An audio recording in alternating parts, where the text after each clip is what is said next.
Bonjour à tous, bienvenue sur CC1x91, la chaîne YouTube consacrée aux non-voyants. Aujourd'hui, JAWS, gestionnaire partie 2, web, HTML et PDF. Vidéo présentée par Pascal Cusson et mise en vidéo par moi-même. Notre ami Pascal, collaborateur, nous présente donc cette deuxième partie qui devrait vous intéresser, et merci à vous tous d'avoir écouté la première partie qui a fait quand même de nombreuses visites. Donc merci beaucoup. De l'info qu'il vous faut. Si la vidéo vous plaise, merci de vous abonner à la chaîne, c'est super sympa de votre part, et puis je le rappelle souvent, mais avec Pascal ça nous fait plaisir, ça nous motive pour travailler, et ça montre à YouTube que nous sommes une petite chaîne qui grandit et qui apporte vraiment de l'utilité aux non-voyants qui en ont besoin. Donc merci de le faire, de vous abonner ou de vous faire aider à vous abonner si vous n'arrivez pas à le faire, car je sais que certaines personnes ont du mal, mais vraiment ça vous permettra de recevoir des emails en plus dans votre boîte email. Au-dessous, vous avez des liens directs pour les vidéos. Donc, merci d'avance, et puis je vous laisse en compagnie de Pascal après le générique de José pour vous présenter son cours sur JAWS.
Bonjour chers amis, c'est encore Pascal Cusson qui est avec vous derrière le micro de CC1x91, la chaîne de notre ami Alain Leclerc destinée aux non-voyants et aux malvoyants pour leur procurer des aides dans la compréhension du matériel adapté ou des logiciels adaptables.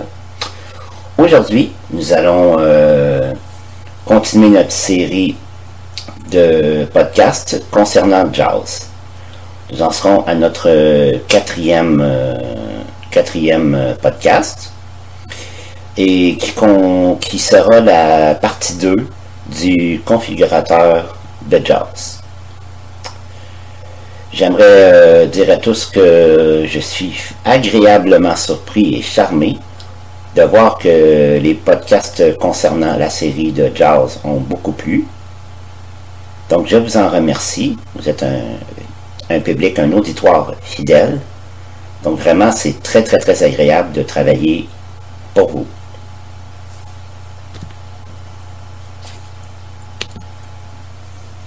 Voilà. Nous commençons. Nous allons nous rendre dans le configurateur. On reprend l'opération du début. Positionnez-vous sur votre bureau par sécurité avec la touche Windows M. Et maintenant, nous faisons la touche Insert J, comme je vous ai expliqué dans le premier podcast de la série. Donc, pour ceux qui prennent la série, qui sont arrivés directement sur le quatrième podcast, ben, rapportez-vous au podcast 1, 2 et 3 pour bien comprendre ce que nous faisons aujourd'hui. Donc, Insert J. JAWS menu contextuel. Options sous-menu. Options sous-menu, on descend. Utilitaire sous-menu. Utilitaire sous-menu, une flèche vers la droite. Tandem sous-menu. Tandem. Ombre de l'écran, insert, gestionnaire de sortie, voie carte, son sous-menu. Centre des paramètres. Nous descendons jusqu'à centre des paramètres. Nous faisons le bouton entrée là-dessus. Entrée, fermeture des menus. Vue de liste, sur PC 1 sur 40. Défaut toutes les applications centre des... Voilà, donc. Arborescence, utilisateur, fermé 1 sur 26. Bon, dans le dernier podcast, nous avions fait le tour de toutes les catégories du configurateur de JAWS et nous avions fait aussi la description de la catégorie utilisateur. Donc là, nous allons continuer aujourd'hui avec d'autres sous-catégories. Voyons, on descend avec la flèche vers le bas. Web /HTML /PDFS fermé. Web /HTML /PDF. Donc le menu est fermé. Donc pour ouvrir le menu, on fait la flèche de droite. Web /HTML /PDFS ouvert 7 éléments. Là il dit ouvert. Donc maintenant on descend avec les flèches vers le bas. Niveau 1, lecture fermé 1 sur 7. Web Bon. /HTML Là il y a un sous-dossier dans le dossier web, donc qui est lecture. Donc il est fermé, on fait encore la flèche vers la droite pour entrer dans le sous-dossier lecture. lecture ouvert 10 éléments. Bon. Niveau 2, niveau de verbosité web moyen 1 sur 10. Lecture web /HTML /PDFS. Bon, là, le niveau de verbosité, il est réglé à moyen. Donc, si vous voulez le changer, vous faites la barre d'espacement. Espace barre 3 sur 3. Là, il est à bas. Espace haut 1 sur Haut. 3. Donc, et là, moi, je le remets à moyen. Espace moyen 2 sur 3. Donc, le niveau de verbosité, c'est aussi le nombre de... Tu sais, mettons, s'il dit des signes spéciaux... à chaque fois que vous bougez avec le clavier, vous faites n'importe quelle touche. Si vous voulez entendre les virgules, les points-virgules, les changements de ligne, tu sais que la synthèse vocale le dise à haute voix, c'est à vous de vérifier ce que vous voulez. Comme verbosité. Ok, donc maintenant nous continuons à descendre avec la flèche du bas. Niveau de verbosité web fermé. Niveau de verbosité web fermé. Niveau de verbosité web ouvert 3 éléments. Voilà, on descend, on va voir ce qu'il y a là.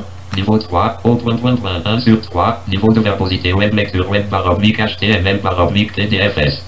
Moyen bas moyen Bon, c'est la même chose, ça qu'on pouvait cocher avec la barre d'espacement et celui en dessous, on le fait avec le menu avec les flèches. Niveau 2, ferme ça. niveau de verbosité web La flèche vers la ouvert 3 gauche. éléments. Lecture web, niveau de verbosité web ferme. Ignorer les lignes vides pendant la navigation cochée. Ignorer les lignes vides pendant la navigation, ça c'est très pratique parce qu'il y en a qui écrivent à simple interligne ou double interligne dans les pages web. Donc ça nous évite de lire des lignes vides et d'entendre le mot vide, ce qui est assez agaçant à la longue. Donc il est coché. Lecture automatique des documents et des pages web quand le chargement est terminé coché. Bon, lecture des pages web et des documents quand le téléchargement est terminé. Ça, le téléchargement, ça ne veut pas dire télécharger dans votre ordi en format fichier. Téléchargement aussi, ça peut être un téléchargement à l'écran. Donc ça, il faut bien comprendre. Ça fait un peu comme du streaming, que ce soit du streaming audio, vidéo ou textuel. Donc, il est coché. FlexiWeb coché. Le FlexiWeb coché. Donc, le FlexiWeb, je ne sais pas ce que c'est exactement, mais vu que l'Institut Louis Braille pour les aveugles l'a mis à cocher, bon, on le laisse. Attends. FlexiWeb coché. Puis qu'ils l'ont mis à cocher, on va le laisser cocher. Saut du texte répété sur les nouvelles pages cochées. Saut de texte répété sur les nouvelles pages cochées. Abréviation non cochée. Abréviation non cochée, moi, je trouve que c'est une bonne idée de le laisser décocher. Parce que parfois, quand on lit un texte entièrement sur la page, qu'on met le texte en lecture automatique, eh bien, quand il y a les abréviations, ça fait beaucoup de confusion dans la compréhension du texte. Et puis parfois, quand il décode les abréviations, vu que dans tel ou tel pays, ou même de ville à ville, on peut utiliser les mêmes lettres de l'alphabet, le même acronyme, mais ça n'a pas la même signification. Donc, il risque de ne pas vous rendre un titre d'abréviation comme il faut. Acronyme non coché. Acronyme, c'est pareil, il est non coché. Touche de raccourci dans les pages web cochées. Touche de raccourci dans les pages web. C'est important que ça soit coché parce que plus tard, on apprendra les touches de raccourci dans un navigateur web. Marqueur de position de rien faire. Marqueur de position ici est à ne rien faire. Donc, on peut faire la barre d'espacement pour vous montrer c'est quoi les autres options. Espace. Annoncer les marqueurs de position à l'ouverture de la page 1 sur 3. Annoncer les marqueurs de position à l'ouverture de la page. Espace. Lister les marqueurs dans le visionneur de résultats à l'ouverture de la page 2 sur 3. Lister les marqueurs de position. Espace, ne rien faire, 3 sur 3. Et ne rien faire. Eux, ils l'ont réglé à ne rien faire. Donc, je le remets ainsi, pour ma part. Niveau 1, navigation fermée, 2 sur 7. Web baromique HTML baromique TDFS. Là, on tombe dans... Attendez une minute. Niveau 0, web baromique HTML baromique TDFS, ouvert. 7 web baromique mode formulaire, web baromique HTML baromique TDF, niveau 1, niveau de verbosité web prep, ignorer les lignes vides, lecture automatique, flexi web, son du texte, abréviation, acronyme, touche de raccourci dans les marqueurs de position, niveau 1, navigation fermée, 2 sur 7, web baromique HTML baromique. Donc, dans le dossier web, il y a un autre sous-dossier qui s'appelle navigation. Donc, on va l'ouvrir avec la flèche de droite. Navigation ouvert, 8 éléments. 8 éléments dedans. Niveau 2, navigation intelligente désactivée, 1 sur 8. Navigation web baromique HTML. Navigation intelligente, il est désactivé. Présentation du document fermé. Présentation du document. Il y a encore un sous-dossier dans un sous-dossier. On va l'ouvrir avec la flèche de droite. Présentation du document ouvert, 1 élément. Niveau 3, type de présentation, présentation simple, 1 sur 1. Présentation du document, navigation web baromique HTML baromique TDF. On peut présenter la navigation dans son aspect le plus simple. C'est comme ça qu'il est configuré par Louis Braille. Mais moi, c'est ce que je préfère parce que parfois, sinon, c'est trop une usine à gaz pour se promener sur les pages. Bon, on va faire la barre d'espacement pour voir s'il nous offre autre chose qui vous paierait davantage. Espace, comme à l'écran, 2 sur 2. Bon, comme à l'écran. Ouais. Comme à l'écran, ça fait vraiment une configuration comme à l'écran. Donc, s'il y a des tableaux partout, s'il y a un bout de texte qui est écrit à gauche, l'autre écrit plus en diagonale, bon, ça va être comme ça. Tandis que l'affichement simple de JAWS, lui, affichait tout sur une seule colonne. Ce qui est bien pour nous pour la lecture, mais quand on rencontre des tableaux ou des graphiques, ben, c'est pas très facile de lire les tableaux. C'est pratiquement impossible même. Donc, espace, présentation simple, 1 sur 2. Bon, et avec ces deux présentations-là, j'ai remis la présentation simple comme il avait été configuré. Donc là, c'est tout ce qu'il y a dans ce dossier-là. Donc on ressort avec la flèche de gauche. Niveau 2, présentation du document ouvert, 1 élément. Navigation web baromique HTML baromique TDFS. Une autre flèche vers la gauche. Présentation du document fermé, 2 sur 8. Voilà. On descend avec la flèche du bas. Longueur maximale d'une ligne 500. Bon, longueur de notre ligne 500. Longueur de bloc de texte 75. Longueur de bloc de texte à 75. Mais en appuyant avec les barres d'espacement, vous pouvez les modifier. Moi, j'y toucherai pas. Je vous dis comment ils ont été réglés. Ligne par page 24. Ligne par page 24. Longueur maximale d'une ligne 150. Longueur maximum d'une ligne 150. L'écran suit le curseur virtuel coché. L'écran suit le curseur virtuel. Oui, ça c'est mieux parce que sinon vous ne serez jamais à la bonne place. Pour ceux qui ont des plages tactiles, votre plage ne sera même pas à la même place que la synthèse vocale est en train de vous dire. Donc, navigation en boucle cochée. Navigation en boucle cochée, ça vous permet quand vous êtes rendu en bas de la page, vous faites encore une flèche vers le bas et vous revenez en haut de la page. Donc ça c'est bien ainsi. Niveau 1, image baromique graphique fermée, 3 sur 7, web baromique HTML baromique TDFS. Ok. Donc là il y a un autre sous-menu. Niveau 2, niveau 1, image baromique graphique fermée. Image baromique graphique fermée. Donc on va faire la flèche vers la droite pour l'ouvrir. Image baromique graphique ouvert, 3 éléments. Ok, on descend avec la flèche vers le bas. Niveau 2, inclusion des images étiquetées, 1 sur 3, image baromique graphique web baromique HTML baromique TD, pour une image fermée. Lien image non étiquetée, annoncer l'URL de l'image. Bon. Pour une image, inclusion des images étiquetées. Là, il est à inclusion des images étiquetées. Donc, on va voir que la base d'espacement, on peut voir s'il y a autre chose. Espace, aucune image, 3 sur 3. Aucune image. Espace, toutes les images, 1 sur 3. Toutes les images. Espace, images étiquetées, 2 sur 3. Donc, par défaut, il dit images étiquetées. Oui, parce que si on met à aucune image, les sites risquent de ne pas se télécharger du tout. Parce qu'ils veulent qu'on voit leurs images.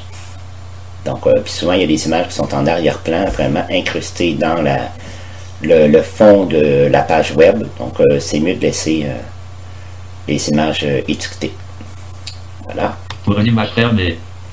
Là, il y a un sous-dossier qui s'appelle « Pour une image ». Donc on va l'ouvrir avec la flèche de droite. Pour une image ouverte, 2 éléments. 2 éléments. Niveau 3, annonce de le premier attribut trouvé dans la liste 1 sur 2. Pour une image barre oblique graphique web barre oblique. Annonce du premier attribut trouvé, ça veut dire la première image. Donc on va voir avec la barre d'espacement si on peut changer quelque chose encore. Espace titre 1 sur 5.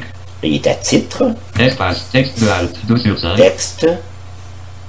Espace bulle d'aide 3 sur 5. Bulle d'aide. Espace élément le plus long ci-dessus 4 sur Élément 5. le plus long ci-dessus. Espace le premier attribut trouvé dans la liste 5 sur 5. Espace titre 1 sur 5. Espace titre 1 sur espace texte de alt. Espace bulle d'aide. Espace élément le plus long ci-dessus. Espace le premier attribut trouvé dans la liste 5 sur 5. Le plus long élément trouvé dans la liste. C'est comme ça qu'il était. Moi je l'ai remis là. Bon. Ensuite, en dessous. Liste dans l'ordre type SRC. Liste dans l'ordre titre SRC. Donc on va voir avec la barre d'espacement si on peut le changer. Espace. Appuyez sur la touche chiffrant pour changer la valeur. OK. Donc vous appuyez sur F6 si vous voulez changer l'élément. Niveau 2, lien image non étiqueté, annoncer l'URL de l'image 3 sur 3, image barre oblique graphique web barre oblique HTML barre oblique. Espace. Annoncer l'encre de l'URL 2 sur 2. OK. Il y a annoncer l'encre de l'URL ou Espace. Annoncer l'URL de l'image 1 sur 2. annoncer l'URL par de l'image. C'est ainsi qu'il était sélectionné. Donc je vous conseille de le laisser là. Bon. On refait la flèche de gauche pour sortir de ce sous-menu. Niveau 1, image barre oblique graphique ouvert 3 éléments. Web barre oblique HTML. Encore. Image barre oblique graphique fermé 3 sur 5. Une autre flèche vers la gauche pour sortir. Lien fermé. Image barre oblique niveau 2. Inclusion des images étiquetées 1 sur 3. Image barre oblique niveau 1. Image barre oblique niveau 2. Inclusion des images étiquetées 1 sur 3. Image barre oblique graphique web barre oblique HTML barre oblique TDFS. OK. Inclusion des images. Attendez. Niveau 1, niveau 2. Inclusion des images étiquetées 1. Bon, inclusion des images. D'accord. Donc on descend. Pour une image ouverte. Bon, on l'avait fait ça. Inclusion des niveau 1. Image barre oblique graphique ouverte 3. Image barre oblique graphique fermé 3 Voilà. sur 7. Donc les images, on a fait 2 flèches vers la gauche pour revenir dans le menu web, PDF, HTML, PDF. Voilà. Donc on descend avec la flèche vers le bas. Lien fermé. Bon, les liens, ça c'est encore un sous-dossier. Donc la flèche de droite, Lien ouvert 6 éléments. il y a 6 éléments là-dedans. Niveau 2, filtrer les liens consécutifs en double non coché 1 sur 6. Lien web barre oblique Filtrer HTML les barre liens en double consécutif. La case n'est pas cochée. On va le laisser ainsi. Donner le type des liens cochés. Donner le type des liens. Oui, ça c'est important. Il est coché. On le laisse cocher. Annoncer les liens sur la même page cochée. Annoncer les liens sur la même page. On le laisse cocher. Pour un lien texte fermé. Pour un lien texte, ça c'est un sous-dossier. Dans ce dossier-là, donc on fait la flèche vers la droite pour l'ouvrir. Pour un lien texte ouvert, 2 éléments. Niveau 3, annonce de texte à l'écran 1 sur 2. Pour un lien texte lien web. Liste dans l'ordre, non disponible seulement disponible si le pas. Annonce de texte à l'écran. Annonce de texte à l'écran. Donc on va revoir avec la barre d'espacement s'il y a autre chose. Espace, infobulle 3 sur 5. Infobulle. Espace, élément le plus long ci-dessus 4 sur L'élément 5. le plus long ci-dessus. Espace, le premier attribut trouvé dans la liste 5 Le sur premier 5. attribut trouvé dans la liste. Espace, titre 1 sur 5. Titre. Espace, texte à l'écran 2 sur 5. Espace, infobulle 3. Espace, élément le plus long ci-dessus 4 sur 5. Voilà. Donc là, on a fait le tour de cette application-là. Donc, on le remet par défaut à Liste, annonce de texte à l'écran. annonce de texte à l'écran. Voilà. Puis avec ça à faire dans ce sous-menu-là, donc on ressort. Niveau 2, pour un lien texte ouvert, 2 éléments. Lien web barre oblique H. 2 fois avec la lien flèche texte de fermé. gauche. Voilà. Là, on descend avec la flèche vers le bas. Inclusion des liens images, tous les liens images. Inclusion des liens images, tous les liens images. On le laisse ainsi. Inclusion des liens sur carte image, tous les liens sur carte image. Tous les liens sur carte image, on le laisse ainsi. Niveau 1, titre 4, fermé 5 sur 7. Web barre niveau 2, niveau 1, lien ouvert, 6 éléments. Web barre oblique HTML barre. Donc, on refait une flèche vers la droite pour sortir de ce menu-là. Là, on descend avec la flèche du bas. Niveau 2, filtrer les liens consécutifs en double non coché. Niveau 1, lien ouvert, lien fermé 4 sur 7. Voilà. Titre 4, fermé. Tableau fermé. Divers, fermé. Tableau. Titre 4, fermé. Niveau 0. Web barre oblique HTML barre oblique TDFS. Ouvert. 7 niveau 1. Lecture. Fermé. 1. Fermé. Titre et cadre. Fermé. Donc on redescend à titre et cadre, qui est dans le lien web HTML et PDF. Lien. Titre et cadre. Fermé. Donc on ouvre titre et cadre avec la flèche vers la droite. Titre et cadre ouvert. Troisième niveau 2. Navigation dans les titres de 1 à 6. Dire le titre ancêtre lorsque vous passez à une nouvelle section. 1 sur 3. Titre et cadre web barre oblique HTML barre. Bon, quand on passe d'un titre à l'autre, dire le titre. Oui, on le laisse ainsi. Annonce des titres. Titres avec leur niveau. Annonce des titres, titres avec leur niveau. On le laisse ainsi. Cadre en ligne ignoré ou coché. Cadre en ligne ignoré. Si on le laisse décocher parce qu'on veut voir les cadres qu'il y a dans les pages.